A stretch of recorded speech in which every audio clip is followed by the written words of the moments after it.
마음인가라는 주제 가지고 주의 말씀을 함께 듣도록 하겠습니다. 얼마 전 뉴스에서 내년에 문재인 대통령이 퇴임하면 월 1,300만 원의 연금을 받는다는 것이 있었습니다. 물론 이 금액 속에는 경호하는 금액, 또 활동하는 금액을 제외한 순수한 생활비입니다. 그러면서 우리나라에서 전임 대통령 중에서 연금을 받는 사람은 지금까지 없다는 소식이 있었습니다. 전직 대통령 4명 있죠. 전두환, 노태우, 이명박, 박근혜, 이렇게 4명이 지금 살아있는 전직 대통령입니다. 그런데 이들은 퇴임 후에 모두가 법정에 섰고 유죄 판결을 받았기 때문에 연금을 받을 수가 없습니다. 우리나라는 퇴임한 대통령이 연금을 받지 못하는, 또 법정에서는 안타까움이 있습니다. 전직 대통령 중에서 이명박, 박근혜 두 사람은 지금도 교도소에 있습니다. 전직 대통령이라 이유를 내줘서 다른 수감자와 함께 있지 아니하고 홀로 독방에 있습니다. 여주에 교도소가 있는데 여주 교도소의 독방의 넓이는 1.12평방미터입니다. 한 평이 가로 세로 1.8m이니까 1.12평방평이라 하면 가로 1.5m, 세로 한 2.4m 정도 되는 아주 좁은 공간입니다. 이 공간에서 잠을 자고 용변을 보고 또한 씻기도 해야 되니까 생활하기에 무척이나 비좁습니다. 사람은 비좁은 공간에 있으면 답답하다 그러죠. 또 마음이 무겁다고 합니다. 그것은 삶의 의욕을 꺾고 건강을 상하도록 이끌고 맙니다. 그런데 같은 좁은 공간이라 할지라도 가슴이 답답하지 않고 시원하다고 말하는 이들도 있습니다. 언제 그렇겠습니까? 여러분들은 혹시 차를 타고 도시를 벗어나서 바닷길 옆 해안도로를 달려보신 적이 있습니까? 만약에 자동차를 탔다면 그 자동차의 실내 면적은 한 평이 되지 않습니다. 한 평이 가로 세로 1.8m이니까 그런 자가용은 없습니다. 또한 자가용은 바닥부터 천정까지가 1m가 채 되지 아니합니다. 그러니까 면적만이 아니라 체적도 넓지 않습니다. 그런데 자가용을 타고 해안도로를 달리면 사람들은 답답하다고 말하지 아니하고 가슴이 뻥 뚫린다라고 말합니다. 시원하다고 말하죠. 왜 그럴까요? 그 이유는 자동차에는 창이 있기 때문입니다. 자동차는 좁지만 창을 통해서 넓은 세계를 보면서 가슴이 뻥 뚫린다라고 말을 합니다. 생각해 봅시다. 자동차 안에 창이 없고 꽉 막혔다면 자동차 안이 어떠할까요? 답답하고 또 힘들 것입니다. 불과 10분도 있기 어려울 것입니다. 그러나 창이 있기 때문에 자동차를 타고 해안도로를 달리면 우리는 시원하다고 말합니다. 웃을 수가 있고 기뻐할 수가 있습니다. 같은 공간, 때로는 좁은 공간이라 할지라도 창이 있고 없고에 따라서 답답할 수도 있고 시원할 수도 있습니다. 그런데 창은 공간에만 있다고 말할 수는 없습니다. 시간에도 창이 있습니다. 지금 우리의 삶이 힘들고 고달프할지라도 시간에 창이 있는 사람은 웃을 수가 있습니다. 그러나 시간에 창이 없는 사람은 온 내 삶이 답답하다고 말을 합니다. 그러면 시간에 창이 있다고 하는 것은 무엇을 말할까요? 바로 미래에 대한 기대와 소망을 말합니다. 창을 통해서 우리가 창 밖을 보는 것처럼 시간의 창을 통해서 앞날을 바라볼 수가 있습니다. 지금 있는 자리가 비좁고 어렵다 할지라도 시간의 창이 있다면 현실의 어려움 속에 매몰되지 아니합니다. 그러나 기대하는 것이 없다면 어떻게 될까요? 지금의 어려움이 더욱더 크게 느껴집니다. 시간의 창이 있다고 하는 것, 미래에 대한 소망과 기대가 있느냐 없느냐에 따라서 오늘 우리들의 삶이 달라집니다. 며칠 전 어떤 목사님이 쓴 책에 이런 내용이 있었습니다. 어떤 두 범죄자가 체포가 되어서 2년형을 살게 되었습니다. 한 사람이 교도소에 수감된 후에 들려진 소식은 그의 아내와 자녀가 죽었다는 것입니다.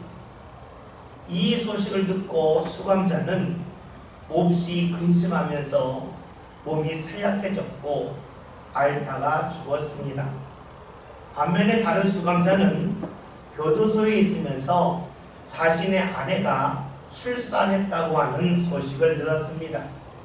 그 소식을 듣고는 앞으로 만날 자신의 가족을 생각하면서 열심히 운동했고 앞으로 자신이 나가서 어떻게 살아야 될지에 관한 계획을 세웠습니다. 그러는 가운데 그는 2년 후에 아주 건강한 모습으로 가정으로 돌아갈 수 있었습니다. 무엇을 말합니까? 시간의 창이 있다고 하는 것, 미래에 대한 기대와 소망이 있고 없고에 따라서 삶이 달라진다는 겁니다. 지금 있는 자리가 힘들기 때문에 우리가 절망하는 것이 아니라 미래에 대한 기대와 소망이 있느냐 없느냐에 따라서 절망할 수도 있고 때로는 소망 가운데 살 수가 있습니다. 오늘 여러분에게는 시간의 창이 있습니까?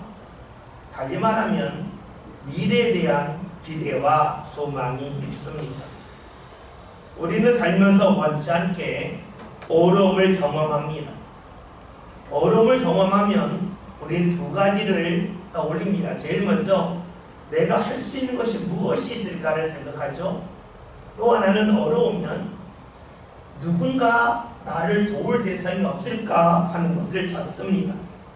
있다면 다행이겠지만 자신에게 능력도 부족하고 도울 사람이 없다면 우리는 무척이나 힘들어합니다. 도움을 구하기 위하여 누구에게 찾아갔는데 그가 돕지 못한다면 어떠합니까? 힘이 쭉 빠지고 맙니다. 때로는 자신이 누군가를 도왔었는데 그 사람이 자신이 어려울 때 돕지 않을 때가 있습니다. 그러면 더욱더 삶이 힘들어지죠. 우리가 기대했던 것이 막힐 때가 있습니다. 시간의 창이 닫힐 때가 있습니다. 그러면 앞으로 어떻게 살아가야 할지에 대하여 막막합니다. 미래에 대한 기대가 무너졌기 때문이지요. 사람들은 누구나 이를 경험합니다. 지금 경험할 수도 있고 과거에 경험한 적이 있을 수도 있고 앞으로 경험할 수도 있습니다. 오늘 우리는 말씀을 통해서 시간의 창이 막힌 사람을 발견합니다. 그것은 시입니다. 그는 앞날에 대한 기대가 무너졌을 때에 이렇게 고백을 합니다. 본문 1절에는 말씀을 다 함께 보겠습니다. 말씀 봅니다. 내가 산을 향하여 눈을 들이라 나의 도움이 어디서 올까? 아멘. 지금 시인은 산을 향하여 눈을 들어 보고 있습니다. 산이 좋아서 보는 것일까요? 산이 아름다워서 보는 것일까요? 그렇지 않습니다. 그러니까 산을 쳐다보는 이유는 삶이 너무 힘들기 때문입니다. 자신을 도울 대상이 주위에 아무도 없기에 너무나 힘이 들어서 산을 쳐다보고 있습니다. 이렇게 볼 때에 이 시인은 요즘 말로 하면 흙수저 집안에서 태어난 것이 분명합니다. 금수저로 태어나서 부모가 그를 도울 수 있는 여력이 있다면 그는 산을 바라보면서 나의 도움이 어리석을까 하는 그런 고백을 하지 않았을 것입니다. 자신이 과거에 도왔던 사람이 지금 그를 돕고 있다면 산을 쳐다보면서 나의 도움이 어리석을까 라고 하는 말을 하지 않았을 겁니다. 그 주위에서 그를 돕는 사람이 아무도 없습니다. 답답하기에 산을 바라보고 있습니다. 혹여나 누군가 그를 도우려고 하는 사람이 있을지 모릅니다. 그러나 그를 도우려고 하는 사람은 실제로 그의 삶에 전혀 도움이 되지 아니하기 때문에 그는 산을 바라보고 있습니다. 나의 도움이 어리석을까 하는 것입니다. 지금 그는 답답합니다. 자신을 실제적으로 도울 사람이 아무도 없기 때문입니다. 이때에 이 시인의 심정은 어떠했겠습니까? 누군가 자신을 도울 거라고 기대했지만 아무런 돕는 이가 없을 때에, 다시 말하면 그의 기대가 완전히 무너졌을 때에 그는 스스로 이렇게 자신의 인생을 말했을 겁니다. 내 인생 망했다. 내 인생 꽝이다 라고 말했을 겁니다. 사람들이 복권을 살 때가 있죠. 당첨되기를 기대하면서 복권을 샀는데 아무것도 당첨되지 않았을 때 우리는 꽝이다 라고 말합니다. 기대했지만 아무것도 얻지 못할 때에 꽝이다 라고 말합니다. 이 시인의 심정이 그러합니다. 자신이 어려워서 누군가의 도움을 구하기 위하여 사방으로 뛰어다녔지만 그를 돕는 사람이 없습니다. 멍하니 산을 쳐다봅니다. 내 인생 꽝이 아닌가 하는 가운데 보고 있는 겁니다. 그러면서 그는 내가 왜 흙수저로 태어났지 하는 생각을 합니다. 왜 자신은 최선을 다하여 다른 사람을 도왔건만 나를 돕는 사람은 없단 말인가 하는 실망과 배신감에 사로잡혀 있습니다. 왜 다른 사람만큼 자신은 능력이 넘치지 않아서 어려움을 헤치고 나가지 못하는가 하면서 자신을 원망하기도 합니다. 혹여나 나는 인생의 실패자가 아닌가 하는 마음을 가지고 산을 쳐다보고 있습니다. 이렇게 실망한 가운데 산을 바라보던 시인은 갑작스럽게 그의 마음의 변화가 나타납니다. 그래서 이렇게 고백을 하죠. 2절에는 말씀을 함께 읽겠습니다. 말씀 봅니다. 나의 도움은 천지를 지으신 여호와께서다. 아멘. 자신을 도울 대상이 아무도 없음을 깨닫는 순간에 그가 고백하는 것이 있습니다. 자신을 도울 수 있는 대상은 하나님밖에 없다 하는 겁니다. 왜 그가 갑자기 하나님을 생각했겠습니까? 그의 삶을 하나하나 뒤돌아보았기 때문입니다. 사람이 아무리 자신을 돕는다 해도 끝까지 자신을 도울 수 있는 사람은 없다고 하는 것을 발견하게 되지요.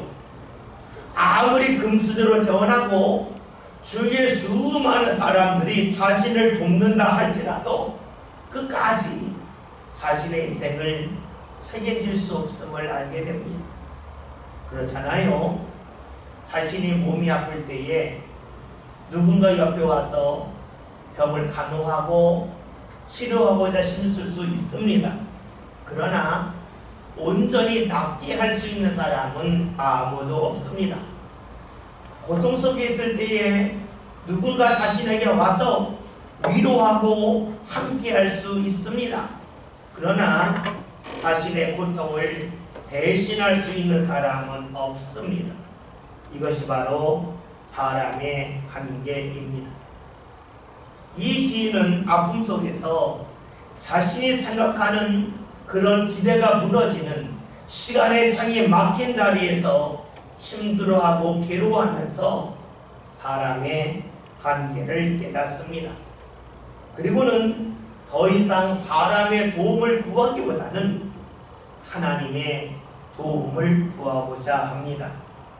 하나님만이 모든 것을 할 수 있음을 깨닫고 믿었기 때문입니다. 다시금 시인을 생각해 봅시다.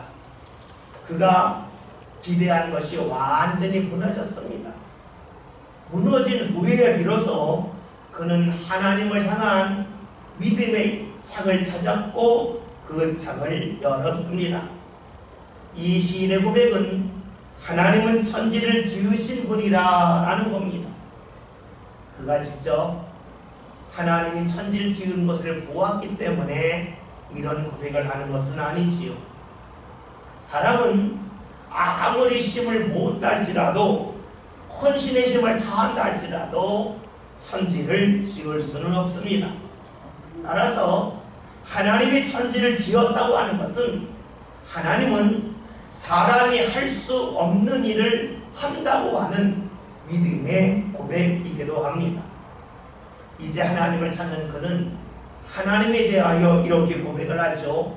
3절에는 말씀을 다 함께 봅니다. 여호와께서 너를 실족하지 아니하게 하시며 너를 지키시는 이가 졸지 아니하시리로다. 아멘. 실족하지 않게 한다는 말은 미끄러지지 않게 한다, 넘어지지 않게 한다는 그런 뜻입니다. 여러분, 하나님 앞에 나올 때에 하나님은 우리가 미끄러지지 않도록 넘어지지 않도록 하신다 하는 것입니다. 미끄러지지 않는다, 넘어지지 않는다고 하는 것은 무엇을 말할까요? 우리의 몸이 미끄러지고 넘어지는 것만을 말하는 것이 아닙니다. 우리가 기대했던 것이 미끄러지는 것, 어긋나는 일이 없다는 겁니다. 우리가 기대하는 것이 꺾여지는 일이 없도록 하나님께서 하신다 하는 것입니다. 하나님 앞에 나가면 우리가 기대하고 또 우리가 소망하는 것이 미끄러지거나 넘어지지 않게 하신다라고 고백을 하죠. 어떻게 하나님이 그렇게 우리를 인도하실까요? 오늘 말씀 3절 하반절의 말씀을 봤더니 하나님이 어떤 분인가? 너를 지키시는 자로서 졸지 아니하신다는 겁니다. 졸지 아니한다고 하는 것은 모든 것을 보고 계시고 모든 것을 아신다는 것을 말합니다. 하나님이 우리를 보고 계시고 알고 계시기 때문에 미끄러지거나 넘어지지 않도록 지켜주신다는 거죠. 그 하나님은 우리를 향한, 자신을 향해서만 졸지 않는 것이 아닙니다. 오늘 4절에 있는 말씀을 볼까요? 함께 보겠습니다. 4절입니다. 이스라엘을 지키시는 이는 졸지도 아니하시고 주무시지도 아니하시리로다. 아멘. 3절에서는 자신을 지키는 분이었습니다. 그런데 4절에서는 이스라엘을 지킨다 말합니다. 이스라엘이 뭡니까? 이 시인이 속한 자리입니다. 이 시인이 만나는 사람들이 이스라엘 사람들입니다. 따라서 4절에서 하나님이 이스라엘을 지키시면서 졸지 않고 주무시지도 아니하신다는 말씀은 하나님께서 이 시인만이 아니라 이 시인이 만나는 사람들을 하나님이 보고 계시고 알고 계시다는 뜻입니다. 하나님은 나만 보고 계신 것이 아닙니다. 내 주위까지도 보고 계시고 알고 계십니다. 그 하나님이 지키시는 방법이 무엇일까요? 5절을 봅니다. 여호와는 너를 지키시는 이시라. 여호와께서 내 오른쪽에서 내 그늘이 되시나니. 아멘. 하나님이 지키시는데 어떻게 지키시는가? 네 오른편에서 네 그늘이 된다라고 말씀합니다. 여러분, 그늘이 된다는 것이 꼭 좋은 것일까요? 그늘이 언제 생깁니까? 앞에 무언가 막는 것이 있을 때에 그늘이 생깁니다. 그늘이 생기면 어떤 일이 생길까요? 자신이 있는 자리가 어두워집니다. 빛이 직접 들어오면 그늘이 생기지 않죠? 빛이 막힐 때에 그늘이 생깁니다. 그늘이 생겼다고 하는 것은 무언가 막혔다는 겁니다. 그늘이 생겼다고 하는 것은 어두워졌다 하는 것입니다. 여러분, 우리가 살고 있는 집에 그늘을 만들려면 어떻게 됩니까? 커튼을 치거나 문을 닫아야 됩니다. 그러니까 그늘이 생겼다고 하는 것은 무언가 막혔다고 하는 말이 됩니다. 하나님이 우리를 지키시는데 하나님이 지키시는 방법이 무엇입니까? 우리 삶 가운데 그늘을 만드신다는 겁니다. 다른 말로 하면 우리 삶 가운데 무언가 있는 문을, 창을 막으심을 통해서 우리를 지키신다라고 말씀하고 있습니다. 이 시인의 첫 고백이 무엇입니까? 내가 산을 향하여 눈을 들리라 입니다. 산을 왜 봅니까? 자신을 도울 대상이 없기 때문입니다. 자신을 돕고는 대상이 다 막혔기 때문입니다. 그가 기대했고 원했던 상이 다 막혔기 때문입니다. 그 순간에 이 시인이 생각한 것이 무엇일까요? 자신이 기대한 것이 막혔으니 자신의 인생이 꽝이다. 자신의 인생은 다 끝났다 라고 생각했습니다. 상이 막힐 때 어두웠습니다. 힘들어했습니다. 그런데 오늘 말씀을 봤더니 그가 하나님을 만나고 하나님을 찾으면서 하는 고백이 하나님이 자신을 지키시는 방법이 무엇인가? 하나님이 자신의 오른편에서 그늘이 되신다. 무언가 막음을 통해서 하나님의 자신을 지키신다라고 고백을 하고 있습니다. 오늘 말씀을 보면 하나님이 이 시인의 그늘이 되시는데 어디서 그늘이 되십니까? 5절 말씀을 다시 한번 보겠습니다. 말씀 봅니다. 여호와는 너를 지키시는 이시라. 여호와께서 내 오른쪽에서 내 그늘이 되시나니. 아멘. 말씀을 보았더니 하나님이 그늘을 만들어 주시는데 그 그늘은 사방에 있는 것이 아니라 오른쪽에 있다고 말씀하고 있습니다. 하나님이 오른쪽에 그늘을 만드셨다고 하는 것은 무엇을 말할까요? 오른쪽이 어두워졌다는 것이지요. 오른쪽이 어두워졌다고 하는 것은 왼쪽이 더 환하게 보인다는 것을 말합니다. 하나님이 지키시는 방법은 무엇일까요? 삶을 어둡게 하심을 통해서 내가 지금 보고 있는 그 시선을 다른 쪽으로 돌리게 하신다는 겁니다. 자신이 오른쪽을 봤는데 늘 환하다면 그곳을 보겠죠. 오른쪽이 어두워졌어요. 그러면 상대적으로 왼쪽이 환하게 보입니다. 오른쪽이 막혔어요. 그럼 어떻게 될까요? 열린 왼쪽을 향하여 눈이 가고 발걸음이 가지 아니하겠습니까? 하나님이 도우시는 방법은 이러합니다.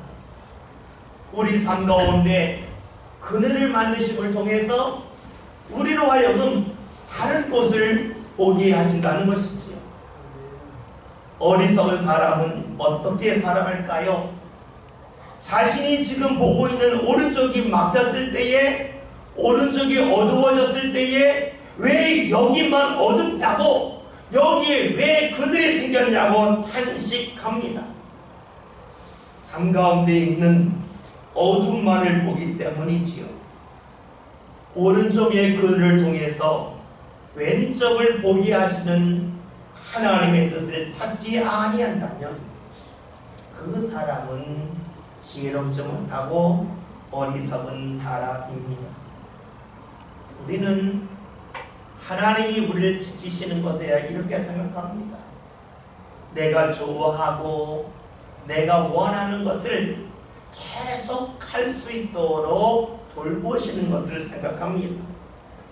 내가 소중히 여기는 것을 계속해서 내가 소유할 수 있도록 해주는 것을 하나님이 지키시는 것이라고 생각을 합니다.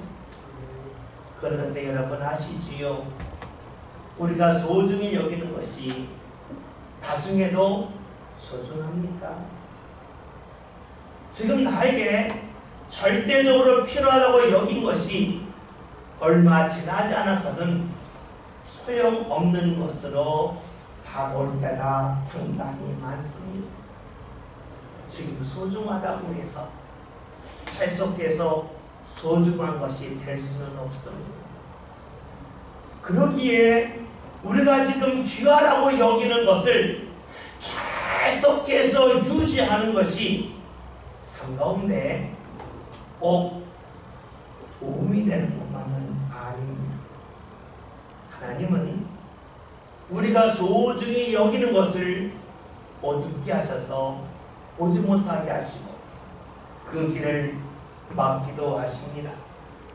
왜냐하면 우리로 하여금 더 소중한 것을 볼 수 있도록 우리의 눈이, 우리의 삶이 바뀌기를 원하시기 때문입니다. 그런 하나님이 하시는 일을 오늘 6절 7절에서는 이렇게 말씀합니다. 말씀 다 같이 보겠습니다. 낮에가 너를 상하게 하지 아니하며 밤의 달도 너를 해치지 아니하리로다. 아멘. 7절도 봅니다. 여호와께서 너를 지켜 모든 환난을 면하게 하시며 또 내 영혼을 지키시리로다. 아멘. 하나님이 삶 가운데 그늘을 만드심을 통해서 하시는 일이 무엇입니까? 낮의 해와 밤의 달로부터 지켜주신다는 겁니다. 다시 말하면 낮과 밤일 수도 있겠고 내가 잘 안다고 여기는 것 낮이 되겠죠. 내가 잘 모른다고 여기는 밤이 되겠죠. 하나님은 그늘을 통해서 마음을 통해서 내가 잘 안다고 여기는 일을 통해서 다가오는 어려움, 내가 잘 알지 못한다고 여기는 곳에서 다가오는 어려움으로부터 우리를 지켜주신다라고 말씀하고 있습니다. 하나님이 그늘이 되신다고 하는 것은 우리로 하여금 갈 길을 막으신다 하는 뜻도 되겠죠. 하나님은 우리가 원하는 것을 때로 막습니다. 막음을 통해서 우리의 영혼을 지키시고 우리가 가야 할 길로 가도록 이끌어 주시지요. 이런 말씀을 들으면 이런 질문하는 이들이 있어요. 하나님이 직접 끌고 가면 되지 왜 그렇게 하십니까? 왜 우리에게를 막으심을 통해서 그리로 인도하십니까? 라고 물을 수 있어요. 그러나 인정합시다. 하나님은 사랑이십니다. 하나님은 사랑이시기에 우리를 존중해 주십니다. 우리를 존중하신다고 하는 것은 하나님이 억지로 우리를 끌고 가는 것이 아닙니다. 우리로 하여금 스스로 선택해서 갈 수 있도록 우리를 인정해 주십니다. 하나님이 그렇게 하는 방법이 무엇일까요? 오늘 말씀처럼 그늘이 되어 주신 겁니다. 어둠을 주신 겁니다. 무언가 막아주시는 것입니다. 삶의 어둠을 경험하는 우리들로 하여금 다른 것을, 다른 빛을 보게 하시고 다른 길로 가게끔 해 주십니다. 우리는 원하던 길에 막힐 때에 자신 있는 자리가 왕의 자리라, 아무것도 거둘 수 없는 자리라고 생각을 합니다. 왜 그럴까요? 자신이 보고 있는 것, 자신이 원하는 것을 고집하기 때문입니다. 하나님은 오늘 말씀에 나와 있는 것처럼 오른편에 그늘을 만들어 주십니다. 그리고 왼쪽에는 그늘을 만들지 아니함을 통하여 우리의 삶을 왼쪽으로 가도록 이끌어 주십니다. 오른쪽에 어둠이 있습니다. 오른쪽을 보면 꽝입니다. 그러나 왼쪽에 하나님은 그늘이 없게 하시고 빛을 비춰주심을 통하여 우리의 삶을 빛광으로 인도해 주시지요. 이런 하나님의 인도하심은 언제까지 이어질까요? 8절에 있는 말씀 봅니다. 다 같이 보겠습니다. 여호와께서 너의 출입을 지금부터 영원까지 지키시리로다. 아멘. 하나님은 우리를 영원토록 지켜주시는데 하나님이 지키시는 방법은 우리 삶 가운데 늘 빛만을 허락하시는 것이 아니라 우리 삶 가운데 어둠을 주심을 통하여 그늘을 허락하심을 통하여 하나님께서 우리가 가야 할 길로, 가야 할 빛의 길로 우리를 인도해 준다고 말씀합니다. 그러기에 우리가 꽝이라고 여기는 자리는 내 고집을 내려놓는다면, 내 생각을 내려놓는다면 더 이상 꽝이 아닙니다. 그 자리에 하나님의 빛돈 인도하심이 있습니다. 하나님의 광이 있습니다. 이런 하나님의 역사의 절정은 예수를 통하여 나타납니다. 예수님이 십자가를 지셨고 십자가에 달리셨고 십자가에서 돌아가셨습니다. 그 순간에 예수를 따르는 많은 사람들이 뿔뿔이 흩어졌습니다. 실망했기 때문입니다. 자신들이 기대했던 창이 닫혔기 때문입니다. 왜 그랬을까요? 이들은 예수님과 함께하면 예수님이 이스라엘의 왕이 되고 자신들이 높은 자리를 차지할 거라고 하는 기대가 있었습니다. 그런 소망이 있었습니다. 그런데 그런 기대와 소망이 완전히 무너집니다. 예수님이 십자가에 달려 돌아가셨기 때문이죠. 자신들이 기대하는 것이 무너지자 다 예수님 곁을 떠나갑니다. 그런데 예수님은 3일 만에 다시 살아나셨습니다. 부활하셨습니다. 사람들은 이것을 전혀 생각하지 못했죠. 이 땅에서 얻을 자리, 명예, 권력만을 생각했어요. 그런데 하나님은 그것을 막으셨습니다. 그들이 기대했던 오른쪽을 막으셨습니다.